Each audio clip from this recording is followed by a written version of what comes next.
El Espíritu Santo en la vida del profeta Jeremías. Es el tema que hoy deseo compartir con usted que me está escuchando, bajo la guianza precisa del Espíritu Santo. La palabra de Dios nos dice en el primer capítulo, versículo 10: Mira que te he puesto en este día sobre naciones y sobre reinos, para arrancar y para destruir, para arruinar y para derribar y para plantar. Señor, te sigo dando las gracias por el privilegio que me has dado para exponer tu palabra. Solamente te pido que me sigas guiando con tu poderoso Espíritu Santo para exponer la palabra como usted lo desea, no como yo. Y todo esto te lo pido en el nombre que es sobre todo nombre, en el nombre de Jesús de Nazaret. Aunque Jeremías ocupa un lugar secundario en el Antiguo Testamento, al comparársele con el de Isaías, la verdad es que él ocupaba el lugar más encumbrado en la opinión de su pueblo, como asimismo en la de los rabíes y los dirigentes religiosos entre los judíos. Era tan alto el concepto que tenían de él que lo consideraban como el espíritu guardián de Judea y de Jerusalén, y por eso creían que resucitaría de entre los muertos y que traería una nueva era de esperanza y prosperidad para la nación. A eso se debió que al ver que Jesús realizaba los maravillosos milagros que hizo, llamando la atención de todos, vemos que había quienes creían que era Jeremías que se había levantado de entre los muertos. La vida de Jeremías está entretejida en la vida de la antigua nación judía y con la caída de Jerusalén. El periodo de su ministerio, que duró cosa de 40 años, fue muy parecido al de Moisés, al principio de la historia del pueblo de Israel. También tuvo gran semejanza a los 40 años de prueba a que se vio sometido el pueblo hebreo antes de la caída de Jerusalén, después que hubieron rechazado el testimonio de Cristo y de sus apóstoles. Esos tres periodos, cada uno de ellos de 40 años de duración, fueron de provocación de parte del pueblo de Israel. Así como Moisés fue el mensajero divino en el primero de los periodos mencionados, Jeremías lo fue en el segundo con amorosa lealtad a su padre y suprema fidelidad a su Dios. Él hizo todo lo que pudo para evitar la horrorosa catástrofe que vio aproximarse velozmente y que iba a caer sobre su pueblo. Al ver que no podía hacer nada para evitar el infortunio, participó de la desgracia juntamente con él y, finalmente, según parece, pereció víctima de la crueldad de sus propios compatriotas. La historia de Jeremías y el testimonio que dio durante toda su vida son una conmovedora y preciosa manifestación del carácter divino y del amor inspirado por el Espíritu Santo. El Nuevo Testamento testifica admirablemente acerca de lo inspirado de sus mensajes, y en él se reconoce que sus palabras fueron mensajes del Espíritu Santo. Primero echaremos una mirada a su llamamiento al servicio de Dios y de su nación. Luego, a las relaciones de su vida y su ministerio en su nación y en su tiempo. Y, finalmente, contemplaremos los mensajes que dio bajo la unción del Espíritu Santo para los siglos venideros. En el primer capítulo de su libro profético, Jeremías nos ha dado a saber cómo fue llamado al servicio de Dios y cómo recibió la comisión para dicho servicio. No es muy diferente a la historia de la consagración de Isaías que leemos en el capítulo 6 de este último profeta. Dios descendió y le dijo a Jeremías que lo había elegido para que fuese profeta de las naciones. ¿Sí me escuchó bien? Lo había elegido desde antes de su nacimiento. El Señor sigue eligiendo a sus siervos que quieran trabajar con Él. La comisión que Dios le dio es gloriosísima. Es el texto que inicié con este mensaje, que se encuentra en el primer capítulo, versículo 10. mira que te he puesto en este día sobre naciones y sobre reinos. ¿Para qué? Para arrancar y para destruir, para reunir y para derribar y para plantar. La comisión que Dios le dio no solo alcanzaba a su propio pueblo, sino que ante su palabra profética las más grandes naciones de su tiempo se levantaban y caían. Los poderosos ejércitos que atravesaban toda la tierra y hacían temblar a las naciones se movían acatando la palabra de Jeremías, que hablaba con el poder del Espíritu Santo. Aleluya. Solito en su tranquilo hogar de Anatot, en el tormento de la prisión de Jerusalén, Jeremías era ciertamente la mayor potencia de su tiempo. Era su palabra profética la que decidía los destinos de las dinastías y los reinos. No hay nada más sublime que el poder que el Espíritu Santo imparte al más humilde de los santos, y el ministerio de la oración que Él concede a la más oscura de las criaturas de Dios.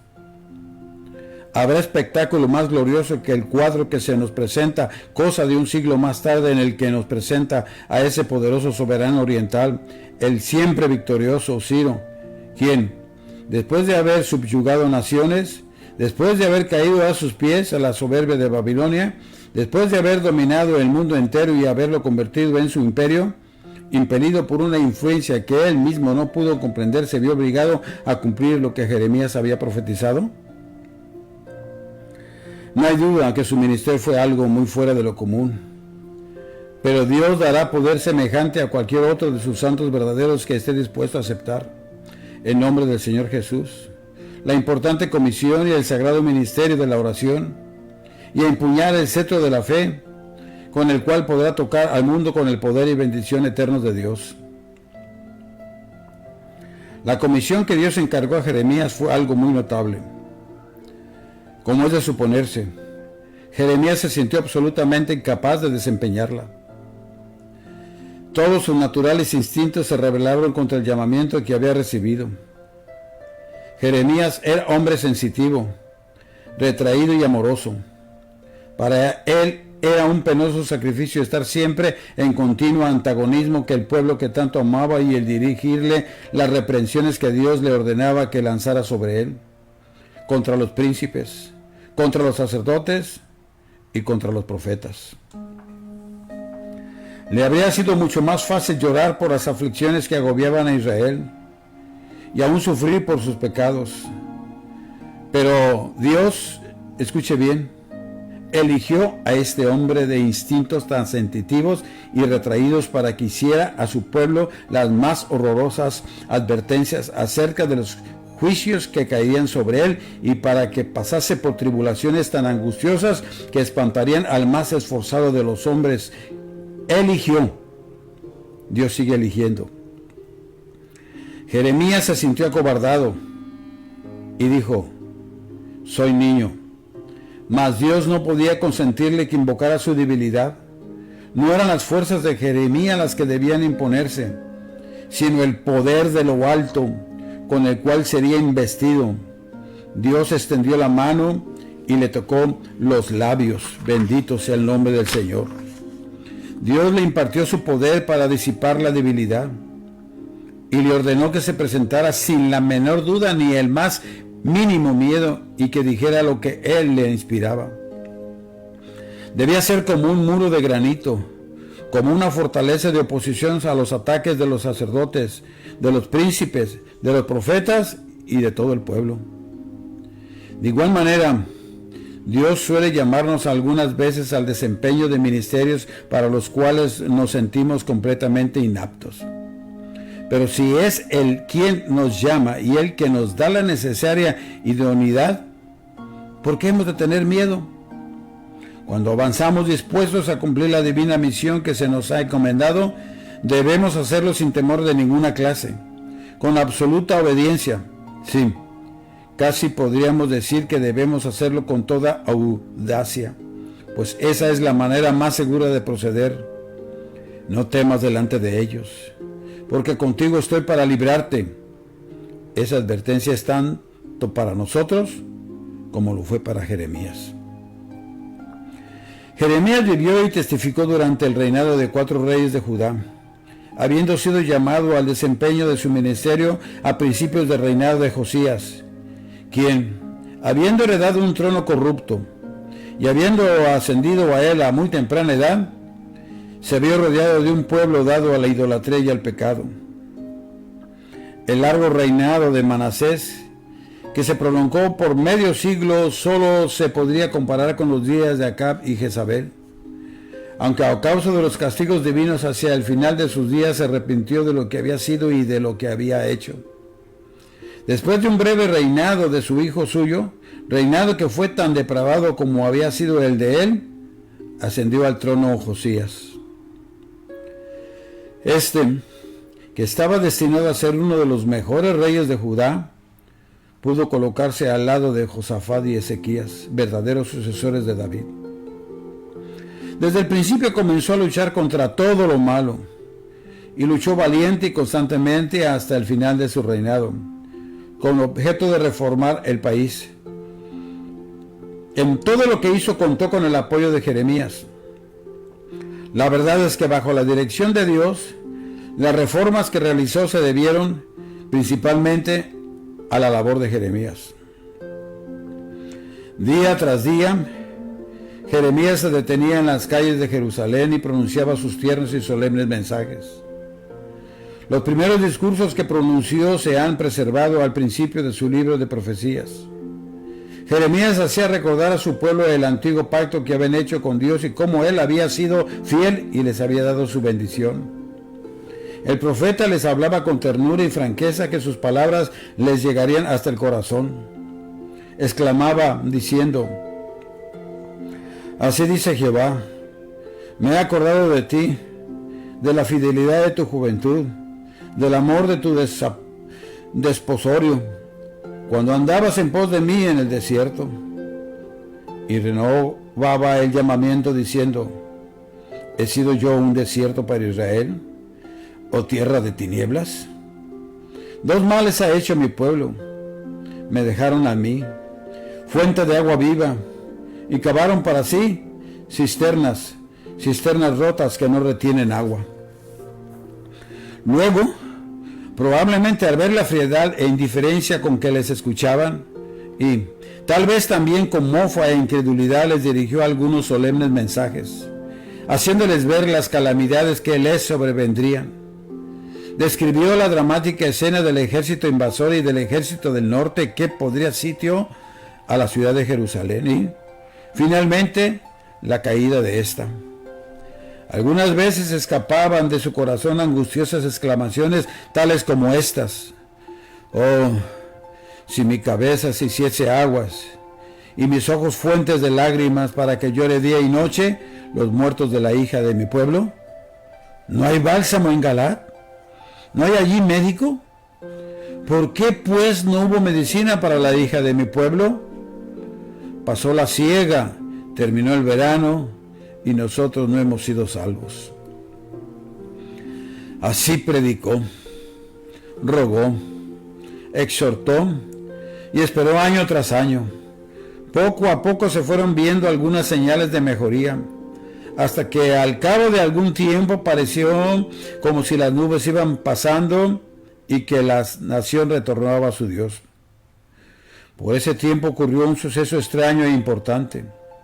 Fue este el hallazgo de un ejemplar del libro de la ley que se había extraviado entre los desechos del templo. La casa de Dios había llegado a ser algo así como un inmundo pesebre y lo habían entregado a la celebración de ritos idólatras hacia ya varias generaciones. Pero Josías había ordenado que se limpiase y, mientras procedían a la limpieza, encontraron entre los desechos y basuras un antiguo ejemplar del libro de la ley de Moisés. Tal vez haya sido el libro de Deuteronomio, o quizás se trataba de un rollo grande con todas las leyes. El hallazgo impresionó hondamente tanto al profeta como al rey. Fue algo así como lo que ocurrió entre el siglo XVI con el hallazgo de la Biblia de Lutero. Llevaron el rollo de la ley y lo presentaron solemnemente al rey.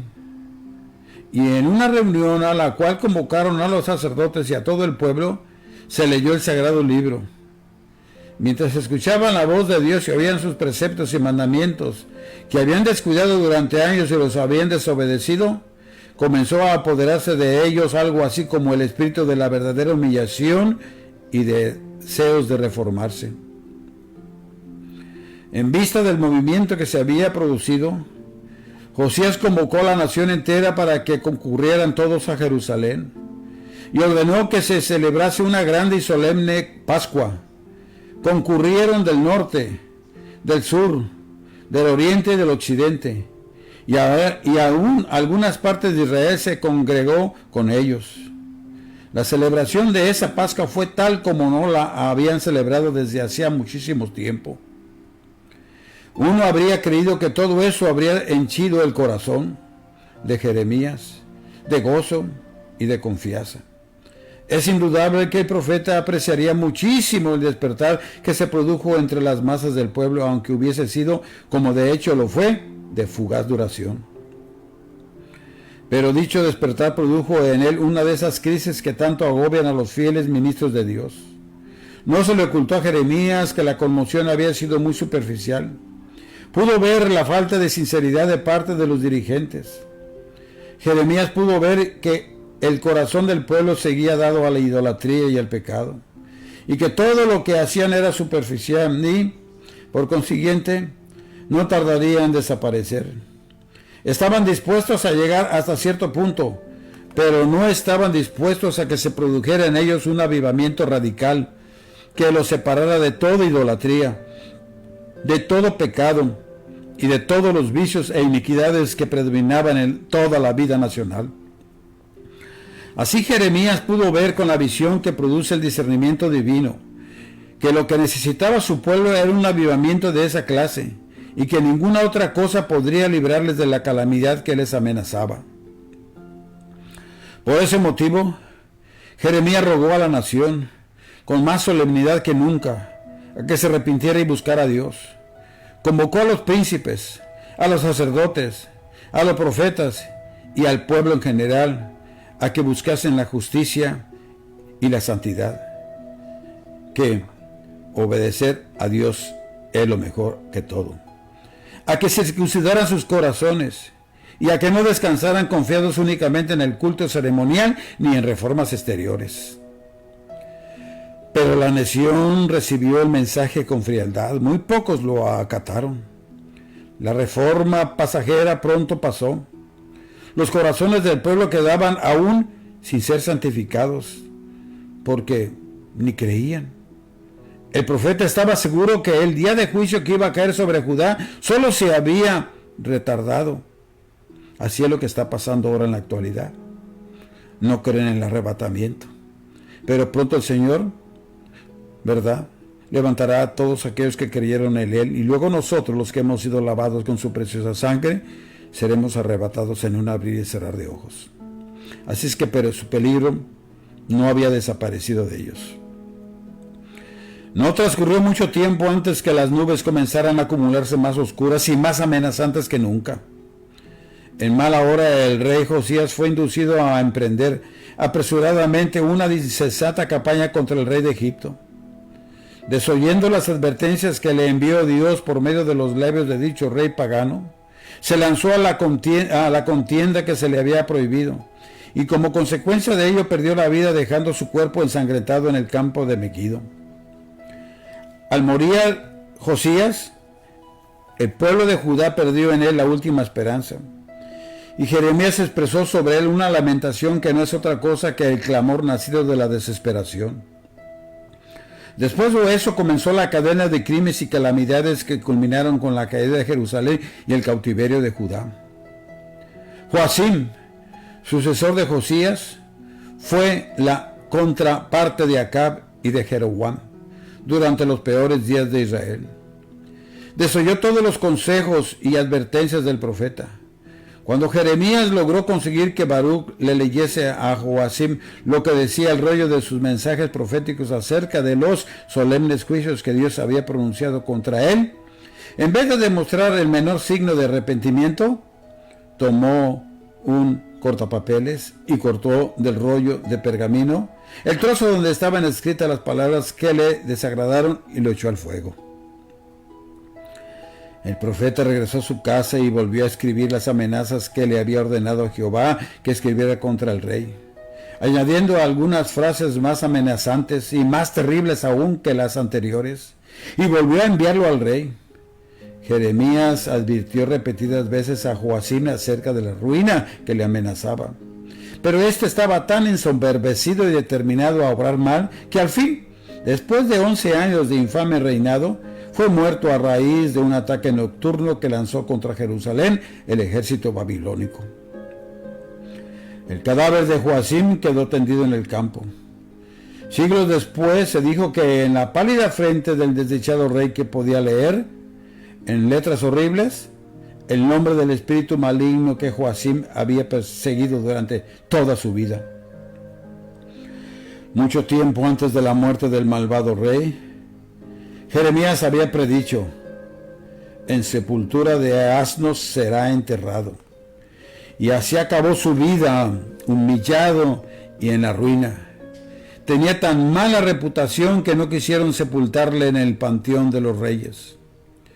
Joacim fue sustituido por Joaquín, que en realidad no fue más que un títere del monarca babilónico. Después de un corto reinado, sin nada en él que se destacara, fue reemplazado en el trono por Sedequías, que, de hecho, fue el último de los reyes de Judá. Sedequías era de carácter débil e irresoluto, más bien que obstinado. Se destacó por su vacilación y cobardía. Tenía cierto respeto a los mensajes de Jeremías. Algunas veces solía llamarlo para consultarle y, al parecer, escuchaba sus consejos y daba la impresión que se guiaría por ellos. Pero temía el que dirán de los príncipes y el pueblo, y no tenía valor para obrar de acuerdo con sus propias convicciones. Repetidas veces Jeremías le advirtió que si obedecía la voz de Dios, aún tenía tiempo para que él y su pueblo quedasen libres de la amenaza del castigo. Mas si persistía en su propósito de dejarse llevar de los consejos del pueblo y de los príncipes, y si continuaba dependiendo de las alianzas de los países vecinos, tanto él como su reinado perecerían. Durante los últimos años del reinado de Sedequías, el leal profeta pasó por muchas vicisitudes. Repetidas veces lo acusaron de deslealtad a la patria y le trataron como si hubiese sido enemigo de su nación. Los falsos profetas, por su parte, hablaban en su contra y trataban de fomentar las esperanzas del pueblo, engañándolo con la apariencia de una ilusoria prosperidad. Hubo momentos en que lo buscaban para matarle. Repetidas veces le encarcelaron y tuvo que soportar crueles penurias, tales como el pasar varios días metido en una mazmorra llena de cieno. Y fue únicamente por la compasión que le tuvieron personas desconocidas que fue librado de perecer allí. Así corrieron los años hasta que al fin se colmó el vaso de iniquidad y el juicio divino no pudo esperar más. Los babilonios invadieron el país. El cordón que amenazaba destruirles se fue ajustando alrededor de Jerusalén hasta que, al fin, se derrumbaron sus muros y los caldeos lo invadieron. Sedequías quiso salvar su vida huyendo cobardemente y logró llegar hasta las llanuras de Jericó acompañado de un reducido cortejo de sus servidores. Pero los babilonios lo persiguieron hasta capturarlo. El rey y sus hijos fueron conducidos a la presencia de Nabucodonosor. En su presencia ejecutaron a sus hijos, y como para grabar en su memoria de manera imborrable los sucesos de su vida, con horrenda crueldad le extrajeron los ojos y lo llevaron ciego y cautivo a la ciudad de Babilonia, donde permaneció hasta su muerte. Se preguntará usted, ¿cuál fue la suerte de Jeremías? Jeremías había permanecido fiel a Dios, y Dios no le había fallado en las negras horas por las cuales tuvo que pasar. Habiéndose enterado el rey acerca de la clase de hombre que era, recto y heroico, ordenó a los oficiales de su ejército que buscaran al profeta y que le presentaran todos los cuidados necesarios para que nadie pudiese causarle ningún daño. Nadie le tocó ni un pelo de su cabeza. Por el contrario, lo trataron con el mayor respeto y consideración. Dejaron a su elección si quería trasladarse a Babilonia, donde se le daría todo lo que deseara para su comodidad y bienestar, o quedarse con los ciudadanos de su nación. Por supuesto, el profeta eligió esto último. Había vivido para su pueblo y quería morir con ellos. Así pues, permaneció en compañía de los pocos que quedaron en el país después de la deportación de la mayoría de los ciudadanos de Jerusalén, que fueron llevados cautivos a Babilonia. Se dice que acompañó a aquellos que se trasladaron a Egipto y que moró allí con ellos, convirtiéndose en sus consejeros y enseñándoles los mensajes de Dios. Pero estos también desecharon sus amonestaciones y consejos. Y, según cuenta la tradición, llegó al fin el día en que le quitaron la vida. Llegó, de este modo, a formar parte de la gloriosa lista de mártires de la verdad que sellaron su testimonio con su sangre. Humanamente hablando, su vida no tuvo éxito. Mas cuando llegue el día en que se abran los libros y se den los galardones, aleluya, en el tribunal de Cristo, se verá que la vida de Jeremías sobrepasó a la de muchas otras personas, de quienes se creyó que tuvieron brillante y exitosa carrera. Él tuvo el honor de haberse mantenido fiel a Dios, aun en los momentos en que, al parecer, había fracasado. Y siguió así hasta que al fin murió mártir del cumplimiento de la misión que Dios le había confiado. En eso consiste el éxito verdadero. Y tal fue el testimonio glorioso de la vida de Jeremías. Finalmente, echemos una mirada a lo que significa su mensaje para los últimos días. En sus escritos proféticos abundan los mensajes para los tiempos futuros. El fracaso del reino de Judá fue algo así como una especie de fondo de la visión del verdadero reino que había de traer el porvenir. Jeremías vio, como no lo había hecho ningún otro, cuán impotente era la cultura que elevaba que fueren, y los más duros sufrimientos para guiar a la virtud y la lealtad. El secreto del fracaso se halla en los despreciables materiales de la pobre naturaleza humana caída, y en la necesidad de fuerzas más poderosas que las de los propósitos humanos, y aún de la luz de la verdad y del ejemplo. Jeremías miró jubiloso hacia el porvenir, el día glorioso del Nuevo Testamento, a la venida del Salvador y del Espíritu Santo, que se encuentra ahora dentro de nosotros como somos templo, y que Él se encuentra también aquí porque Él es un Dios omnipresente. El resultado de eso es el hecho que Jeremías, en razón misma de la oscuridad por la cual tuvo que pasar en su tiempo y los fracasos que experimentó, nos ha dado la inspirada visión del nuevo pacto, el Evangelio, y de la obra del Espíritu Santo. El autor de la epístola a los Hebreos cita repetidas veces los dichos de este antiguo profeta, dejándonos la más comprensiva declaración acerca del nuevo pacto que ha recibido la Iglesia de Dios. En el capítulo 31 de Jeremías, desde el versículo 31 al 34, vemos que dice: He aquí que vienen días, dice Jehová, en los cuales haré nuevo pacto con la casa de Israel y con la casa de Judá, no como el pacto que hice con sus padres el día que tomé su mano para sacarlos de la tierra de Egipto, porque ellos invalidaron mi pacto, aunque fui yo un marido para ellos, dice Jehová. Pero ese es el pacto que haré con la casa de Israel después de aquellos días, dice Jehová. Daré mi ley en su mente y la escribiré en su corazón. Yo seré a ellos por Dios, ellos me serán por pueblo. Y no enseñará más ninguno a su prójimo, ni ninguno a su hermano, diciendo: conoce a Jehová. Porque todos me conocerán, desde el más pequeño de ellos hasta el más grande, dice Jehová. Porque perdonaré la maldad de ellos y no me acordaré más de su pecado. Alabado sea el nombre de nuestro Señor Jesucristo, porque para siempre es su misericordia. Esta faz distintiva del nuevo pacto que anunció Jeremías yace en el hecho que Dios promete escribir en nuestros corazones y poner su ley en nuestra mente. El antiguo pacto daba luz y leyes, pero no dio el poder ni la disposición necesarias para obedecerlo. Pero el nuevo pacto lo escribe en lo íntimo de nuestro ser, hace que sea parte de nuestro estado natural, lo incorpora en nuestra voluntad, hace que lo elijamos porque así lo deseamos, por propia intuición, a tal punto que no podemos estar sin Él. Lo deseamos espontáneamente, en una palabra, llega a ser nuestra vida. Esa es obra del Espíritu Santo. Eso es lo que significa la santificación. Ese es el gran propósito de la redención de Cristo y su entrada a morar en el corazón del creyente por medio del Espíritu Santo. Dios es quien promete cumplir este pacto. No depende de lo que hagamos nosotros. Lo primero es el hecho que Él se constituye en Dios nuestro y nos hace pueblo suyo. Él se compromete a enseñarnos y a revelarnos su voluntad por medio del Espíritu Santo. Y este es también quien nos hace ver la naturaleza de su pacto y los propósitos de su gracia y de su amor. No dependamos simplemente de enseñanzas externas, sino que todos podemos allegarnos a Él y podemos disfrutar de las enseñanzas del Espíritu Santo. Se observa que la promesa principal no es el perdón de los pecados, esto es secundario y sigue como cosa natural.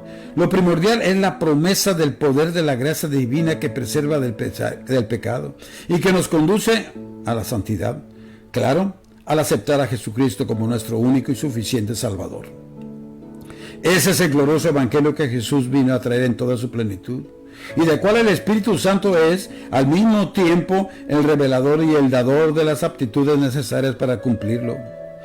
No solo trae el mensaje del arrepentimiento y del perdón con la melancólica perspectiva de continuar en pecado.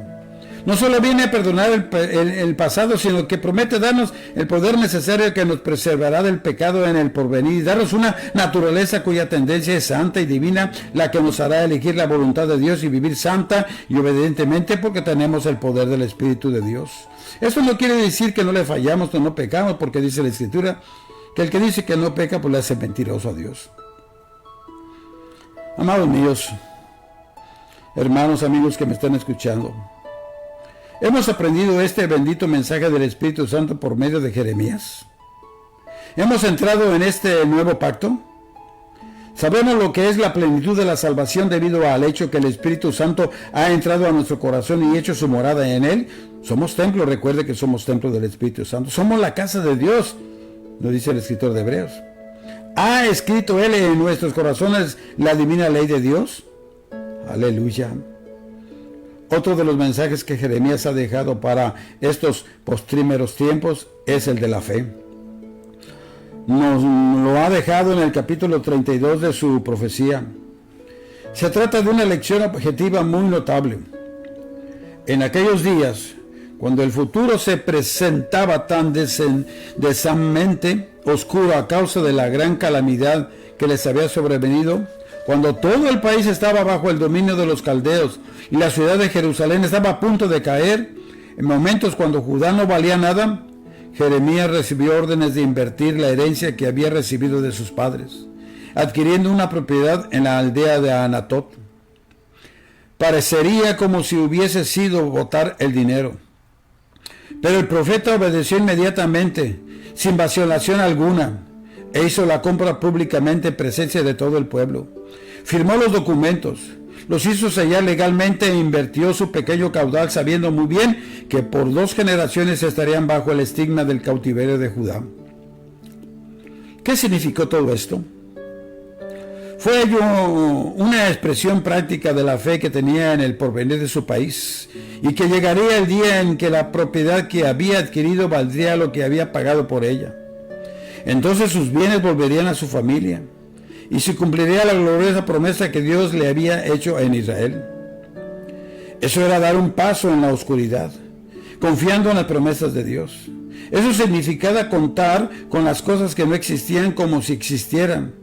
Era la fe que se anticipaba al futuro y a la medianoche entona su canto de alabanza y poniendo el pie en el vacío, por así decirlo, encuentra que pisa sobre roca. Ese es espíritu de fe en todos los tiempos.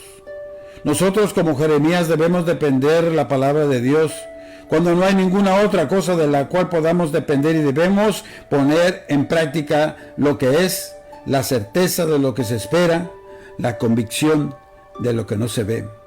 Hebreos 11:1. Debemos dar el paso en la oscuridad y en el vacío, sabiendo que tenemos por debajo a Dios y que la visión de la fe y de la promesa que Dios ha hecho son tan reales y tan seguras como su trono eterno.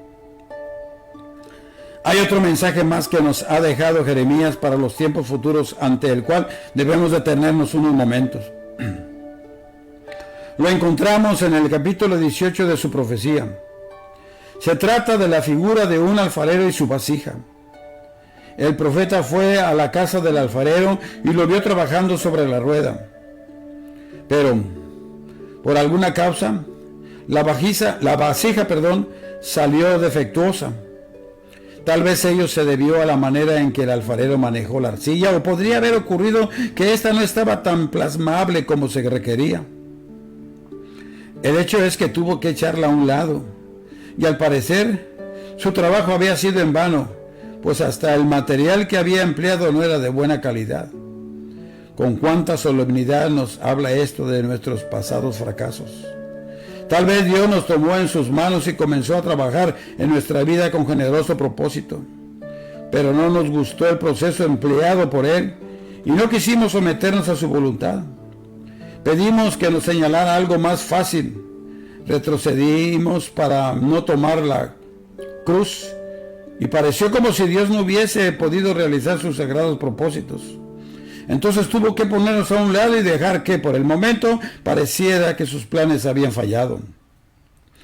Oh, cuán tristes y solemnes son los naufragios que hemos dejado atrás en el curso de la vida a causa de nuestra falta de fe y nuestra falta de disposición a confiar en la sabiduría y amor de nuestro Padre Celestial en la hora de prueba. Pero la parábola de Jeremías tiene un precioso epílogo.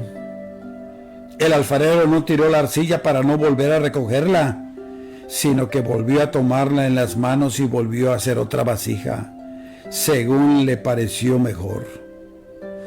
Creo que hubo tiempo en que interpreté mal esta visión, pues me pareció que lo que ella enseñaba era que Dios tomó nuestras vidas rotas y hace con ellas lo que mejor puede. Pero eso no es lo que Él quiso hacer al principio. Creo que a la gracia de Dios le deleita triunfar sobre nuestra voluntad. Y no puedo pensar otra cosa que aún en la lección objetiva que nos presenta Jeremías se ven señales de esperanza y estímulo. Y podemos atrevernos a creer que la vasija elaborada por el alfarero la segunda vez fue mejor que la que había tratado de hacer primero. Porque se nos dice en la palabra del Señor, y volvió, la hizo otra vasija, según le pareció mejor hacerla. Aleluya. Esta vez no se hizo lo que nosotros queríamos, sino lo que Él deseaba que se hiciese. Tal vez nos dio la gracia necesaria para que nos rindiésemos a Él. ¿Y para qué? Con absoluta confianza nos pusiésemos en sus manos. Tal vez Dios, movido por su maravillosa misericordia, que todo lo que rige, hizo que nos rindiésemos totalmente subyugando nuestra voluntariedad. En todo caso, su amor derribó todas las barreras y salió triunfante. Se cumplió lo que Él quiso y se realizaron sus elevados propósitos. Sí, la gracia de Dios no solo puede vencer a Satán y al pecado, sino que también nos vence a nosotros. Tiene las fuerzas necesarias para sobreponerse a la oposición que le hace nuestro débil y voluntarioso corazón. Gracias a Dios porque contamos con ¿quién? Con su gracia soberana. Nos salvó cuando estábamos muertos en pecado y cuya potencia puede ayudarnos de todo hasta que llegue el día en que podamos decir: no a nosotros, oh Dios, sino a tu nombre sea toda la gloria. Alabado sea el nombre que es sobre todo nombre, el nombre poderoso de nuestro Señor Jesucristo, el Rey de Reyes y Señor de Señores. Gloria a Dios, a nuestro alfarero, que todavía seguimos en sus manos, y Él es el que nos sigue moldeando. Bendecido sea el nombre del Señor. Y si Él nos tiene en sus manos, nadie podrá arrebatarnos de ella. Que Dios me lo siga bendiciendo Y se despide su hermano y amigo, el pastor Carlos Parga. Hasta la próxima. Y eso sí le pido sus oraciones por este su servidor. Gracias.